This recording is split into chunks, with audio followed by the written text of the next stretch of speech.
இன்றைக்கு திரு ஸ்டாலின் அவர்களே, உங்களுடைய இளமை காலத்தில் அவருக்கு தமிழகத்தில் என்ன பெயர் இருந்தது நாடு அறியும். நான் விவரிக்க வேண்டிய அவசியம் இல்லை. இது எப்படியெல்லாம் அவர் இளம் வயதிலே சேட்டை பண்ணார் நாட்டுக்கே தெரியும். அவர் எங்களை பற்றி பேசுவதற்கு எந்த அருகதையும் இல்லை. திரு ஸ்டாலின் அவர்களே, தில்லு திராணி தெம்பு இருந்தா எங்களுடைய ஆட்சி காலத்தில் என்ன தவறு என்பதை சுட்டி காட்டுங்கள், பதில் சொல்ல தயாராக இருக்கிறோம். அதுல ஒண்ணும் கண்டுபிடிக்க முடியல. ஆனா பேசுவதெல்லாம் என்ன? எடப்பாடி பழனிசாமி பாஜக கட்சிக்கு அடிமை. எடப்பாடி பழனிசாமி ஊந்து போய் பதவி வாங்கினார், பறந்து வந்து பதவி வாங்கினார். இதை தவிர்த்து பொம்மை முதலமைச்சருக்கு ஒண்ணுமே தெரியாது. ஒரு முதலமைச்சர் பேசுகின்ற பேச்சா? ஒரு முதலமைச்சர் நாட்டுக்கு வழிகாட்டியாக இருக்க வேண்டும். தலைமை பொறுப்பேற்றுகிறீர்கள். நீங்கள் பேசுகின்ற ஒவ்வொரு வார்த்தையும் மக்கள் கவனித்துக் கொண்டிருக்கின்றார்கள். திரு ஸ்டாலின் அவர்களே, சிந்தித்து பார்க்க வேண்டும். மாண்புமிகு அம்மா அவர்கள் ஆட்சி புரிந்தார்கள் 2011 இருந்து. துரதிருஷ்டவசமாக அம்மா மறைந்து விட்டார்கள். என்னென்னலாம் நாடகத்தை அரங்கேற்றினீங்க, சாதாரண விஷயமா? அம்மா மறைவுக்கு பிறகு அனைத்து இந்திய அண்ணா திராவிட முன்னேற்ற கழகம் பல்வேறு பிரச்சனைகளை சந்தித்தது. உங்களுடைய ஆதரவால், கட்சிக்காரருடைய தொண்டர்கள் நிர்வாகி ஆதரவால் கட்சியை நாங்கள் காப்பாற்றினோம். ஒரு காலகட்டத்தில் இன்னைக்கு பெரும்பான்மை சட்டமன்ற உறுப்பினரோடு அவர்கள் பெரும்பான்மையான சட்டமன்ற உறுப்பினர்கள் என்னை முதலமைச்சராக தேர்ந்தெடுத்தாங்க. நான் பதவி பொறுப்பேற்றேன். மேதகு ஆளுநர் அவர்கள் சட்டமன்றத்திலே பெரும்பான்மையை நிரூபிக்க வேண்டும் என்று ஆணை பிறப்பித்து விட்டார்கள்.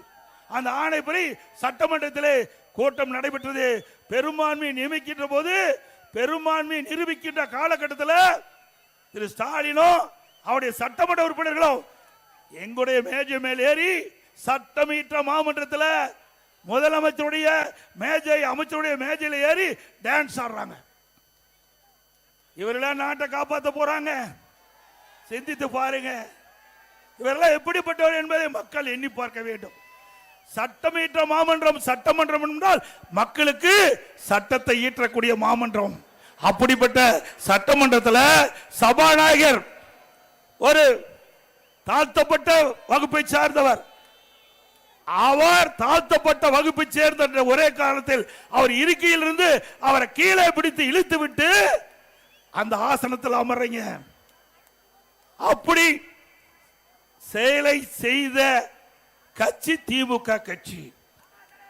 இப்படிப்பட்ட கட்சி ஆட்சிக்கு வரணுமா? பிறகு நான் பெரும்பான்மையை நிரூபிக்கப்பட்டு விட்டது. ஸ்டாலினுக்கு பொறுக்க முடியல. உடனே சட்டை கிழிச்சுக்கிட்டு வீதியில் நடந்து போனார். திரு ஸ்டாலின் அவர்களே, இந்த சட்டமன்ற தேர்தல் முடிந்த பிறகு அன்றைய தினம் சட்டை தான் கிழிச்சிட்டு போனீங்க. சட்டமன்ற தேர்தல் முடிந்த பிறகு சாலையில ஆடை இல்லாம போனாலும் போகக்கூடிய சூழ்நிலை ஏற்பட்டு விடும். எங்களை பத்தியா விமர்சனம் செய்யற திரு ஸ்டாலின் அவர்களே, நீங்க உங்க அப்பா வழியில நீங்க முதலமைச்சர் ஆனீங்க. உங்க அப்பா திரு கருணாநிதி அவர்கள் திமுக தலைவர், திமுக முதலமைச்சராக இருந்தார் அந்த கட்சியில. பிறகு அதன் வழியில நீங்க எம்எல்ஏ ஆனீங்க. நான் அப்படி இல்லை. இங்கே எங்களுடைய தலைவருடைய பேச்சை கேட்டு உழைத்து படிப்படியா எங்களுடைய இந்த மக்கள் கழக நிர்வாகிகள் தொண்டர்கள் இந்த பதவி கொடுத்து உங்க முன் பேசுறேன். என்னுடைய பதவி உழைப்பால் பெற்ற பதவி. உங்களுடைய திரு ஸ்டாலினுடைய பதவி அப்பா திரு ஸ்டாலினுடைய அப்பாவால் அடையாளம் காட்டப்பட்ட பதவி, உழைப்பால் வந்த பதவி அல்ல. 1989ஆம் ஆண்டு அவரும் முதல் எம்எல்ஏ திரு ஸ்டாலின். நானும் சேவல் சின்னத்தில் வெற்றி பெற்று முதலாக எம்எல்ஏ வந்தேன். அதுக்கு பிறகு எந்த ஒரு அரசியல் பின்புலமும் இல்லாம மாண்பு அம்மாவுடைய அருள் ஆசி பெற்று பல முறை சட்டமன்ற உறுப்பினர், நாடாளுமன்ற உறுப்பினர், பிறகு அம்மா அமைச்சரவையிலே அமைச்சர், பிறகு உங்களால் முதலமைச்சர் என்ற பொறுப்பு கிடைச்சது. ஸ்டாலினுக்கு அப்படியே கிடைச்சது. திரு கருணாநிதி அவர்கள் திமுகவுடைய தலைவர், உடல்நலம் பாதிக்கப்பட்டு வீட்டிலே இருந்தார். வெளியிலே வர முடியாத சூழ்நிலை கூட திரு ஸ்டாலினை நம்பி திமுக கட்சி பதவி கொடுக்கல. திமுக கட்சியுடைய தலைவர் பதவியை ஸ்டாலினுக்கு கொடுக்கல. ஏன்னா ஒரு பொம்மை ஆளு, திறமை இல்லாத ஆளு, கொடுத்த என்ன பிரயோஜனம் என்று செயல் தலைவரை கொடுத்தார். உங்க அப்பாவே உன்னை நம்பி தலைவரை கொடுக்கல. திரு கருணாநிதி அவர்களே திரு ஸ்டாலினை நம்பி அவர் உயிரோடு இருக்கும் போது திமுக கட்சி தலைவர் பதவி கொடுக்கல. அப்படிப்பட்ட நபர் தான் இன்றைய முதலமைச்சர் ஸ்டாலின் அவர்கள் என்பதை மறந்துவிட்டு பேசிக் கொண்டிருக்கின்றார். ஸ்டாலின் அவர்களே பல முறை நான் குறிப்பிட்டு விட்டேன். ஒரு தொலைக்காட்சியிலே நான் பேட்டி கொடுக்கின்ற பொழுது அந்த தொலைக்காட்சியிலே பேட்டி கண்டவர் என்னிடத்தில் ஒரு கேள்வி கேட்டார். நீங்கள் திரு ஸ்டாலின் அவர்களும் நீங்களும் மேடையிலே தோன்றி இருவரும் தங்களுடைய கருத்துக்களை சொல்ல முன்வருகிறா என்று கேட்டார். நான் தயார். எந்த இடத்துல எந்த மீட்டிங் போட்டாலும், எந்த இடத்துல மேடை போட்டு எங்களை அழைத்தாலும் நான் வருகிறேன். அனைத்து இந்திய அண்ணா திராவிட முன்னேற்ற கழக ஆட்சியில என்னென்ன சாதனை செஞ்சோம், திமுக ஆட்சியில் என்னென்ன சாதனை செஞ்சோம் நாங்க சொல்றோம். திரு ஸ்டாலின் சொல்லட்டும். இதுவரைக்கும் பேச்சே இல்லை, இதுவரைக்கும் பதிலே இல்லைங்க. அது மட்டுமல்ல, இன்றைய தினம் திரு ஸ்டாலின் என்ன சொன்னார்? முதல் 2 மாதத்துக்கு முன்பு எடப்பாடி பழனிசாமி கடையை திறந்து வச்சு கூவி கூவி அழைக்கிறார், கூட்டணிக்கு யாரு வரலினார். திரு ஸ்டாலின் அவர்களே, கூட்டணி தானாக அமைய வேண்டும், கனி தானாக பழுக்க வேண்டும், அப்பதான் சுவையாக இருக்கும். அதுபோல அனைத்து இந்திய அண்ணா திராவிட முன்னேற்ற கழகம் தானாக கூட்டணி அமைக்கப்பட்டிருக்கிறது. அண்ணா திமுக தலைமையில் அமைக்கப்பட்ட கூட்டணி தேசிய ஜனநாயக கூட்டணி, வலிமையான கூட்டணி. இன்றைய தினம் திரு ஸ்டாலின் தலைமையில் இருக்கின்ற கூட்டணி ஆட்டம் கண்டு போச்சு. உண்மைதானே? தினந்தோறும் பத்திரிகையில காங்கிரசுக்கும் திமுகவுக்கும் வார்த்தை போர் நடந்து கொண்டிருக்கின்றது. இந்த வருகின்ற சட்டமன்ற பொது தேர்தலில் திமுகவும் காங்கிரசும் கூட்டணி இருக்குமா இல்லையா என்பது சந்தேகம். காங்கிரஸ் ஆட்சியில பங்கு வேண்டும், அதிகாரத்திலே பங்கு வேண்டும். கூட்டணி அமைத்திருக்கின்றோம், கூட்டணி மூலமாக வெற்றி பெற்று எங்களை மதிக்கவில்லை என்று குரல் கொடுக்க ஆரம்பித்து விட்டார்கள். இப்பொழுது கூட மாலை மலர் பத்திரிகையிலே வந்திருக்குது. எங்களுக்கு உரிய மரியாதை கிடைக்காவிட்டால் நாங்கள் அதுக்கு தகுந்த பதிலடி கொடுப்போம் என்று காங்கிரஸ் கட்சி சேர்ந்த நாடாளுமன்ற உறுப்பினர் தெரிவித்திருக்கிறார். ஆக புகைய ஆரம்பிச்சிட்டது திமுக காங்கிரஸ் கூட்டணியில. அது நிலைக்குமா நிலைக்காது என்று தெரியல. இப்படித்தான் திமுக கூட்டணி. ஒரு பக்கம் திருமாவளவன் ஆட்சியில பங்கு வேணும்னு கேட்கிறாருல்ல. கூட்டணியில குழப்பம் தானுங்க. சொல்லுங்க, கூட்டணியில குழப்பமா? அண்ணா திமுக கூட்டணி வலிமையான கூட்டணி. பாரத பிரதமர் திரு நரேந்திர மோடி அவர்கள் மதுராந்தகத்துக்கு நேரடியா வந்து நம்முடைய தேர்தல் பிரச்சார கூட்டத்தில் கலந்து கொண்டு நம்முடைய கூட்டணி கட்சி தலைவர்களும் மேடையிலே தோன்றி சிறப்பாக நம்முடைய கூட்டணி தேர்தல் பிரச்சாரத்தை துவங்கிவிட்டது.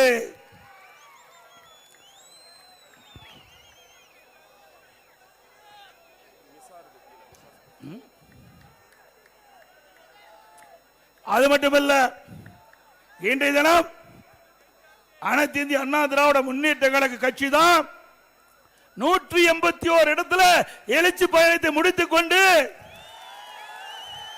பவானி சாகர் சட்டமன்ற தொகுதியில் 182வது சட்டமன்ற உறுப்பினர் பேசிக் கொண்டிருக்கின்றேன். இதுவரை எந்த கட்சியும் சட்டமன்ற தொகுதி வாரியாக சென்று தேர்தல் பிரச்சாரம் செய்ததில்லை. முதல் அனைத்து இந்திய அண்ணா திராவிட முன்னேற்ற கழகம் தான் 182 சட்டமன்ற தொகுதியிலும் நேரடியாக சென்று மக்களை சந்தித்து மக்களுக்கு தேவையான கருத்துக்களை சொல்லுகின்ற முதல் இடத்தில் இருப்பது அண்ணா திமுக கூட்டணி கட்சிகள்.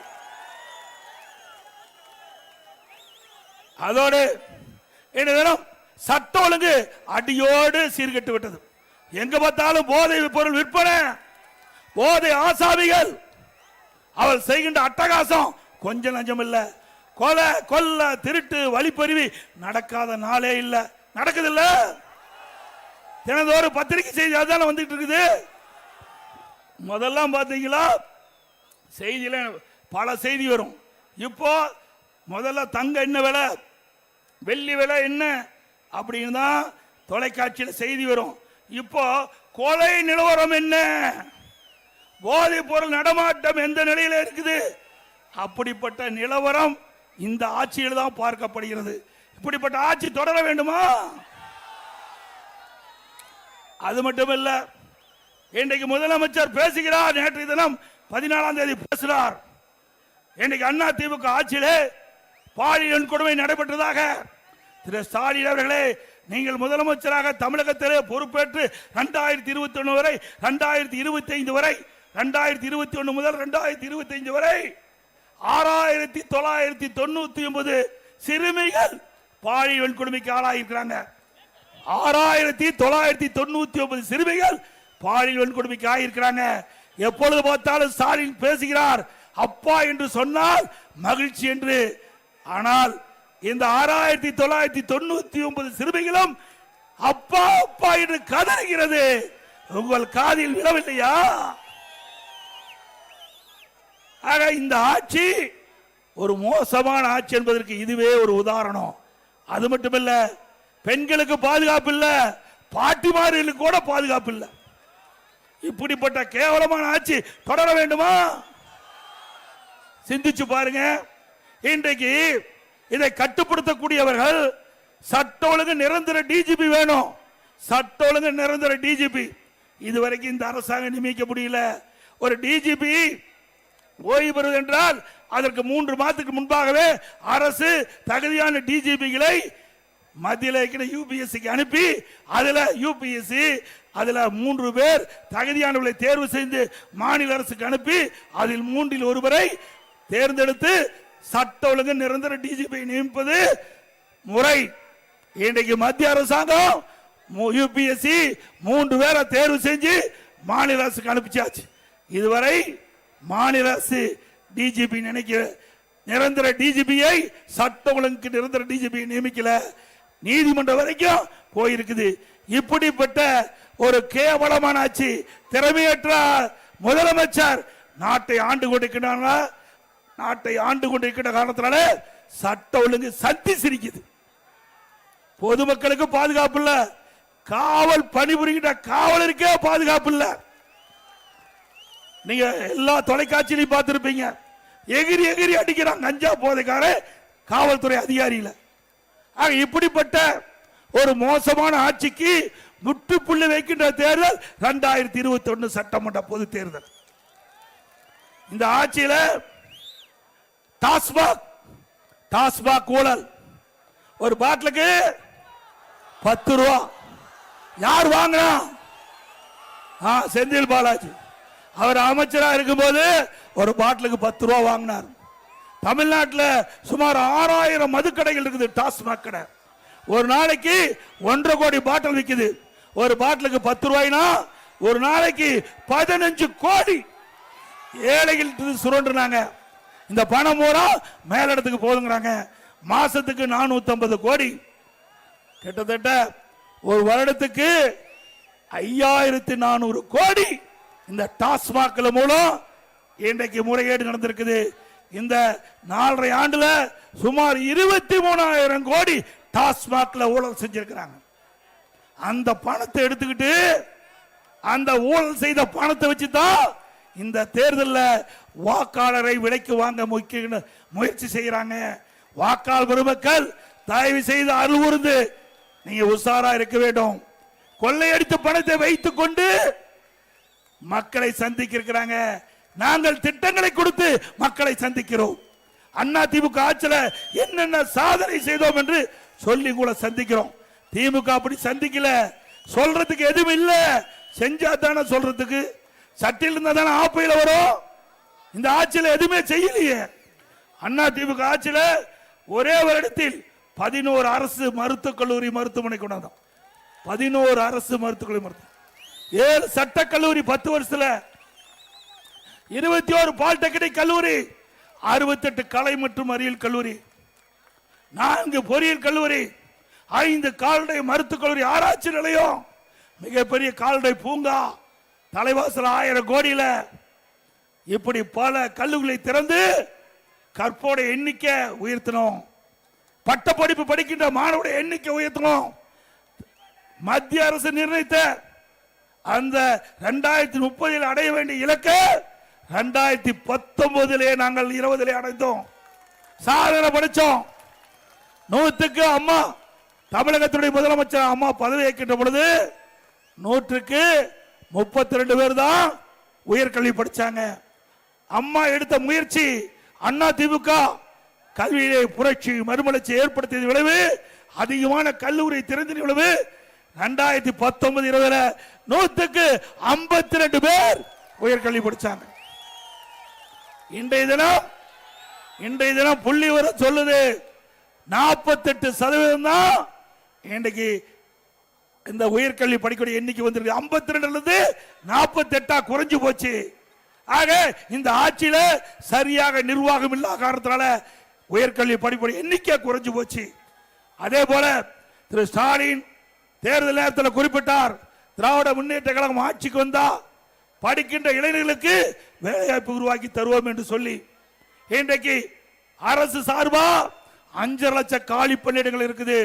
ஆட்சிக்கு வந்த உடனே 5 லட்சம் காலி பணியிடங்கள் நிரப்பப்படும் சொன்னார். நிரப்பினாரா? இதுவரைக்கும் 1 லட்சம் பேர் தான் நிரப்பியிருக்கா சொல்றாரு. 1 லட்சம் பேர் பணி ஓய்வு பெற்றுட்டாங்க. அவர்கள் ரிட்டையர் ஆயிட்டாங்க. 1 லட்சம் பேர், அந்த 1 லட்சம் பேர் தான் நியமிச்சிருக்காரு. ஆனா கொடுக்கப்பட்ட வாக்குறுதி 5 லட்சம் பேர் நியமிப்பதாக. அப்படியே அரசு காலி பணியிடங்கள் அப்படியே இருக்குது. அதனாலதான் நிர்வாகம் சரியில்லை. அதோட ஸ்டாலின் அவர்கள் ஆட்சிக்கு வந்த பிறகு மின் கட்டண உயர்வு, 62% மின் கட்டண உயர்வு, குடிநீர் வரி உயர்வு, நகராட்சியில் குப்பைக்கு வரி, இப்படி வரி மேல் வரி போட்டு மக்களை வாட்டி வதைக்கிற அரசாங்கம். விலைவாசி விண்ணை முட்டுகின்ற அளவுக்கு உயர்ந்து போச்சு. அரிசி விலை உயர்வு, எண்ணெய் விலை உயர்வு, பருப்பு விலை உயர்வு, இதை பற்றி எல்லாம் ஸ்டாலின் சிந்திக்கிறதுக்கு நேரம் இல்லை. வீட்டு மக்களை பற்றி தான் சிந்திப்பார், நாட்டு மக்களை பற்றி சிந்திப்பதற்கு நேரம் இல்லை. இதே அண்ணா திமுக ஆட்சி இருக்கின்ற பொழுது, இப்படி உணவுப் பொருள் விலை ஏறுகின்ற பொழுது அதை கட்டுப்படுத்துவதற்கு விலை கட்டுப்பாட்டு நிதியம் என்ற ஒரு நிதியை உருவாக்கி 100 கோடி ரூபாய் வைத்து இன்றைக்கு புளி விலை அதிகமாயிடுச்சுன்னா எந்த மாநிலத்தில் புளி விலை குறைவு அதை வாங்கிட்டு வந்து இங்க விற்பனை செஞ்சு விலை சரி கட்டுவோம். பருப்பு விலை உயர்ந்து போனா எந்த மாநிலத்தில் பருப்பு விலை குறைவு அங்க போய் விலைக்கு வாங்கி தமிழகத்துக்கு கொண்டு வந்து அந்த விலையை குறைப்போம். இப்படி மக்கள் பாதிக்காத அளவிற்கு உணவுப் பொருட்கள் விலையை கட்டுப்படுத்த அரசாங்கம் அண்ணா திமுக அரசாங்கம். கொரோனா காலம் கடுமையான சோதனை. அந்த சோதனையான காலத்தை கட்டத்தில் கூட மக்கள் ஒத்துழைப்போடு விலை மதிக்க முடியாத உயிரை காப்பாற்றிய அரசாங்கம் அண்ணா திமுக அரசாங்கம். ஒரு வருடம் ரேஷன் கடையில் விலையில அரிசி கொடுத்தோம், விலையில எண்ணெய் கொடுத்தோம், விலையில சக்கரை கொடுத்தோம், குடும்பத்துக்கு 1000 ரூபாய் கொடுத்தோம்ல. ஒரு வருஷம் 1 ரூபாய் வருவாய் கிடையாது. கடைகள் திறக்கல, தொழிற்சாலை திறக்கல, அரசுக்கு வருகின்ற வருவாய் எதுவுமே வரல. ஜிஎஸ்டி வரல, அதே போல ரோட் டாக்ஸ் வரல, பத்திரப்பதிப்பு வரல, எதுவுமே வருவாய் இல்லாத போது கூட சிறப்பான ஆட்சி இந்தியாவிலே கொடுத்த ஒரே அரசாங்கம் அண்ணா. இன்றைக்கு வரி வருவாய் உயர்ந்து போச்சு. அண்ணா திமுக ஆட்சி விட 1,36,000 கோடி கூடுதலா திமுக ஆட்சியில வருவாய் வருகிறது. ஆனா மக்களுக்கு தேவையான நன்மை கிடைக்கல. அதோட பள்ளிகள் மூடப்பட்டது, கல்லூரி மூடி இருந்தாங்க, மாணவர்கள் ஒரு ஆண்டு பாதிச்சுட்டாங்க. மாணவருடைய கோரிக்கை ஏற்று எல்லா மாணவர்களுக்கும் ஆல் பாஸ் போட்டு கொடுத்தோம். All pass. பள்ளியில படிக்கிற மாணவருக்கு ஆல் பாஸ், கல்லூரியில் படிக்கிற மாணவருக்கு ஆன்லைன்ல வகுப்பு. இப்படி மக்களை காத்த அரசாங்கம் அண்ணா திமுக அரசாங்கம். அதோட இன்னைக்கு துணை முதலமைச்சர் அப்போது வேண்டுமென திட்டமிட்டு அண்ணா திமுக அவதூறு பிரச்சாரம் வருகிறார். ஒரு படத்தில் ஒரு பாட்டு இருக்குது, இரவில் ஆட்டம் பகலில் தூக்கம், இரவனில் ஆட்டம் பகலில் தூக்கம், இதுதான் எங்கள் உலகம், எங்கள் உலகம் இதுதான் ஒரு பாடல் வருது. அது மாதிரி இன்று இருக்கின்ற துணை முதலமைச்சர் இரவுல பகல்ல நாட்டு மக்களையே பார்க்காத முதலமைச்சர். இன்னொரு படி போல மேல போய் இன்ஸ்டாகிராம், அந்த இன்ஸ்டாகிராம்ல அவர் ஒரு போஸ்டுக்கு லைக் போடுறார். போஸ்டுக்கு லைக் போடுறார். அது என்னன்னு நீங்களே முடிவு செஞ்சீங்க. எப்ப போடுறாரு? நள்ளிரவுல போடுறார். நேரம் நள்ளிரவுல இந்த லைக் போடுறார். இப்படிப்பட்ட துணை முதலமைச்சர் நாட்டுக்கு தேவையா? அப்புறம் ஸ்டாலின் பேசுறார், எங்களை பத்தி பிஜேபி பத்தி பேசுறியே, நீ எதிர்கட்சி தலைவரா இருந்தீங்க. திமுக எதிர்கட்சியில் இருக்கும்போது அன்றைக்கு பிரதமராக இருந்த திரு நரேந்திர மோடி அவர்கள் தமிழகத்துக்கு வருகின்ற பொழுது கருப்பு கொடி காட்டினார், கருப்பு பலன் விட்டார். பிறகு திமுக ஆட்சிக்கு வந்த பிறகு வெள்ளை குடை பிடித்தார். வெள்ளை குடை பிடித்த வீரமகன் வருதான். நீ எங்களை பத்தி பேசலாமா? அப்பொழுது இருந்த பாரத பிரதமர் அவர்களை, நம்முடைய பிரதமர் திரு நரேந்திர மோடி அவர்களை கோலோ இந்தியா செஸ் ஒலிம்பியாட் கலைவாண அரங்கில் ஒரு அரசு நிகழ்ச்சி இதெல்லாம் அழைச்சிட்டு அவரை கௌரவப்படுத்துறீங்க. ஆனா இன்னைக்கு என்ன பேசுறார்? திட்டமிட்டு அவதூறு பிரச்சாரத்தை பரப்பி வருகிறார். திரு ஸ்டாலின் அவர்களே, ஆளுங்கட்சியா இருக்கின்ற போது ஒரு நிலைப்பாடு, எதிர்கட்சியாக இருக்கின்ற ஒரு நிலைப்பாடு, இதுதான் திமுகவுடைய இரட்டை வேடம். அதோட திரு ஸ்டாலின் நேற்றைக்கு முன்தினம் ஒரு நடந்த பொதுக்கூட்டத்தில் பேசுறார்.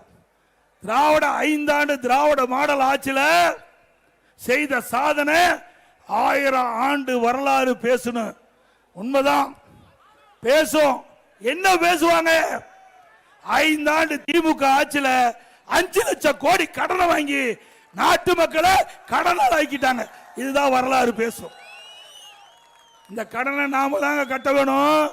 வந்திருக்கிற மக்களும் நான் உட்பட, நீங்க உட்பட கட்டவன். இந்த கடனை எப்படி அடைப்பது? வரி போட்டு தான் அடைக்க முடியும். இப்படி தமிழகத்தில் 73 ஆண்டு காலம் பல கட்சிகள் ஆண்டிருக்குது 2021 வரை. அப்பொழுது 73 ஆண்டு காலம் ஆட்சி இந்த கட்சிகள் வாங்கிய கடன் 5,18,000 கோடி. 2021 இருந்து 2025 முடிய திமுக வாங்கிய கடன் 5 லட்சம் கோடி. 5 ஆண்டுல 5 லட்சம் கோடி வடை வாங்கி கடனை வாங்கிட்டு இன்னைக்கு வரலாறு பேசுமா? பேசும். கடன் வாங்கினத பேசுவாங்க. நேற்று தினம்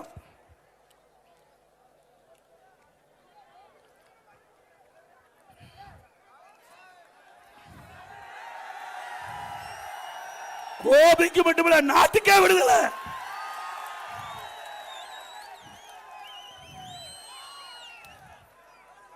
திரு ஸ்டாலின் அவர்கள் இன்றைக்கு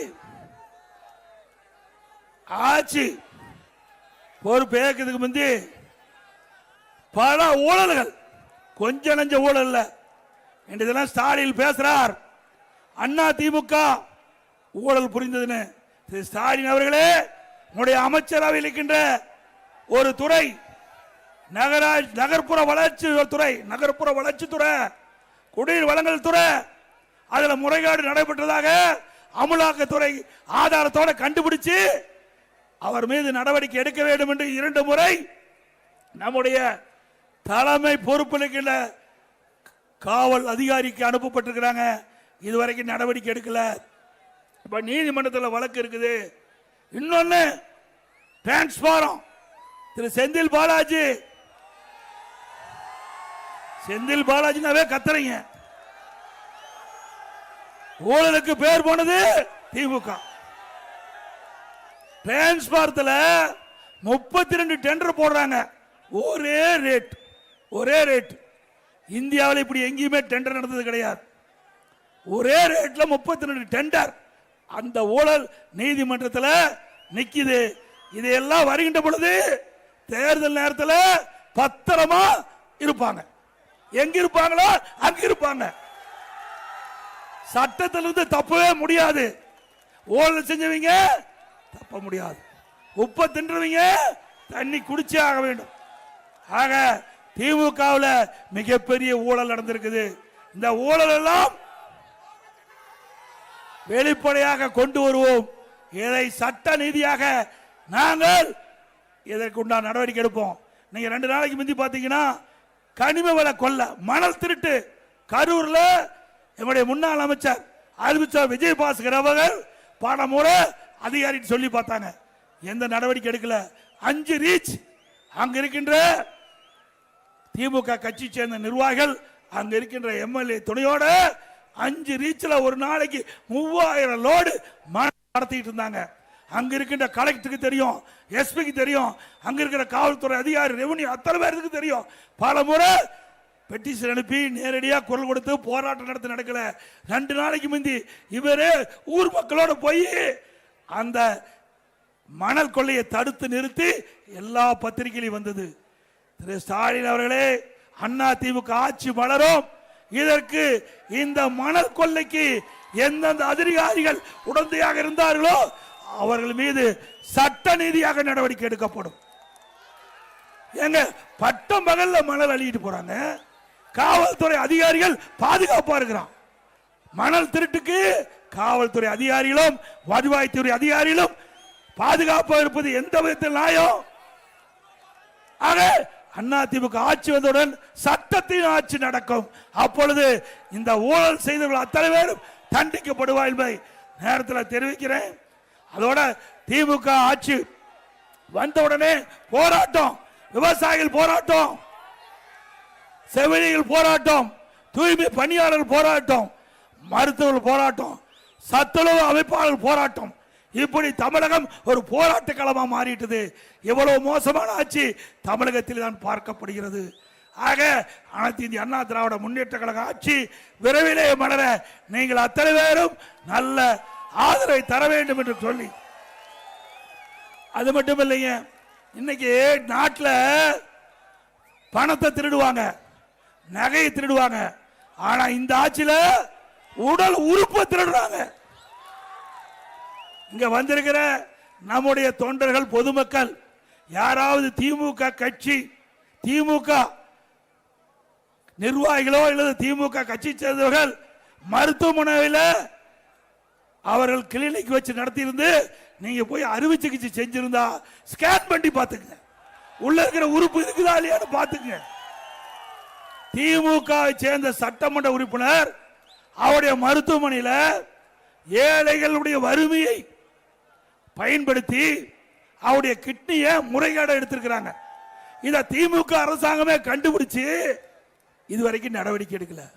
அண்ணா திமுக ஆட்சிகளுடனே இந்த கிட்னி முறைகேட்டில் ஈடுபட்டுகிறவர்களை கண்டிப்பாக சட்டத்தின் முன் நிறுத்தப்பட்டு அவர்களுக்கு தண்டனை பெற்று தரப்படும்.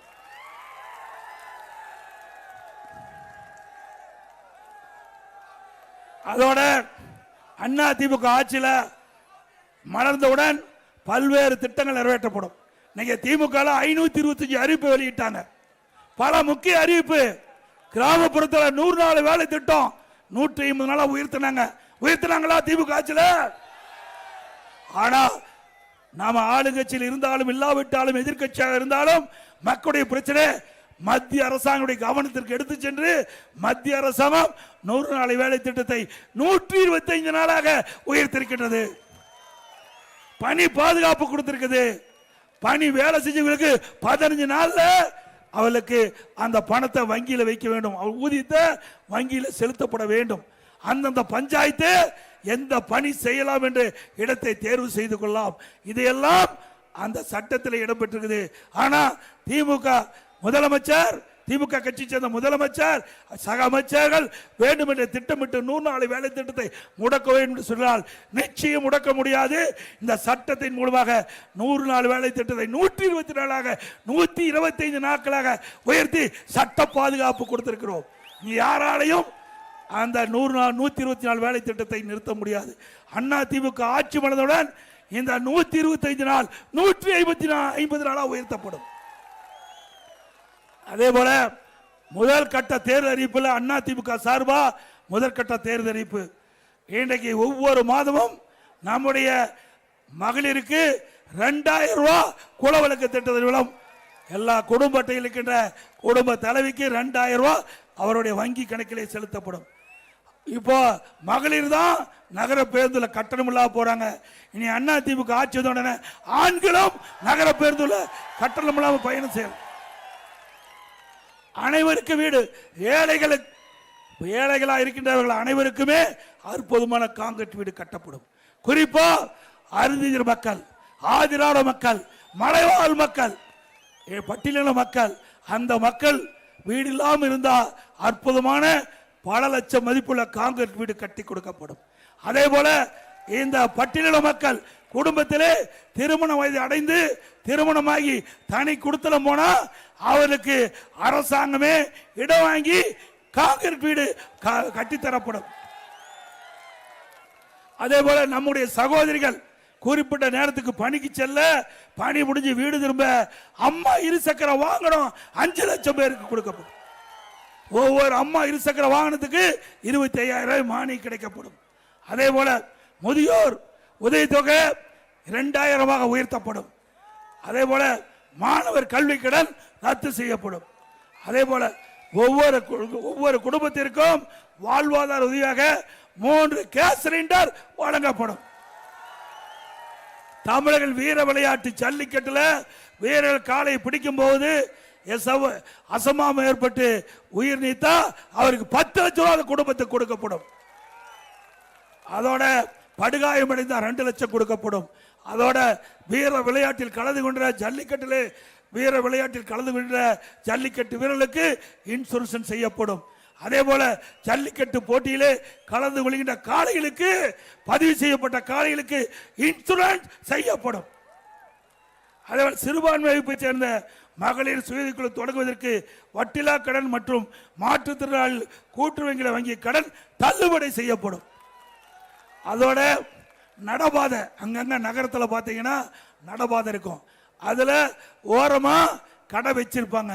அந்த கடைக்காரெல்லாம் அங்க கூட்டுறவு வங்கியில கடன் வாங்கி இருக்கிறாங்க, அந்த கடன் தள்ளுபடி செய்யப்படும்.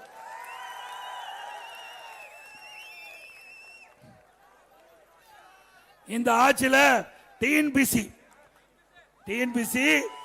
தேர்வு நடத்தினாங்க. அந்த டிஎன்பிசி தேர்வுல கூட முறையாக நடத்தப்பட முடியல. ஏன்னா இதுவரைக்கும் தமிழக வரலாறுலயே டிஎன்பிசி தேர்வு அறிவிக்கப்பட்டு ரத்து செஞ்சது கிடையாது. டிஎன்பிசி தேர்வுல சரியா முறையாக செய்யாத காரணத்தில் அந்த தேர்வை ரத்து செய்த ஒரே அரசாங்கம் திமுக அரசாங்கம். இந்த பகுதியில் அத்திக்கட அவனாசி திட்டத்தை நிறைவேற்றி கொடுத்தது அண்ணா திமுக. விவசாய கோரிக்கை அத்திக்கட அவனாசி திட்டம், விடுபட்ட பகுதிகள், விடுபட்ட ஏரிகள், அந்த ஏரிகள் கணக்கிட்டு அத்திக்கட அவனாசி திட்டம் 2 செயல்படுத்தப்படும் அண்ணா திமுக ஆட்சி. அது மட்டுமல்ல, குடிமராமத்து திட்டம் இந்த ஆட்சியில் நிறுத்திட்டாங்க. அண்ணா திமுக ஆட்சிக்கிற பொழுது மழை காலத்தில் பெய்கின்ற நீர் முழுவதும் சேமித்து வைக்கின்ற விதமாக ஏரி குளம் குட்டையெல்லாம் நாங்கள் தூர்வாரி இருந்தோம். அதனால மழை காலத்தில் பெய்கின்ற நீர் முழுவதும் சேமிச்சு வச்சோம். இந்த ஆட்சியில் அதை ரத்து செஞ்சு விட்டாங்க. மீண்டும் அண்ணா திமுக ஆட்சி வந்த உடனே குடிமராமத்து திட்டம் தொடரும்.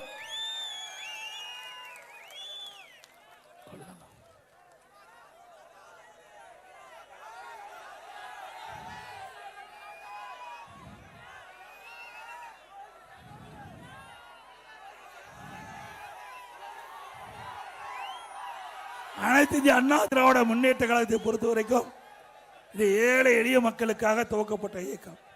நாட்டில் கிராமத்திலிருந்து நகரம் வரை இருக்கின்ற மக்களுக்கு தேவையான திட்டங்கள் அடிப்படை வசதிகள் முழுவதும் நிறைவேற்றக்கூடிய அரசாங்கம். அது மட்டுமல்ல, இந்த பகுதி மக்கள் பவானி சாகர் சட்டமன்ற தொகுதியில பல கோரிக்கைகளை கொடுத்திருக்கிறாங்க. அந்த கோரிக்கையெல்லாம் அண்ணா திமுக ஆட்சி மலர்ந்தவுடன் நிறைவேற்றி தரப்படும் என்ற செய்தியை சொல்லி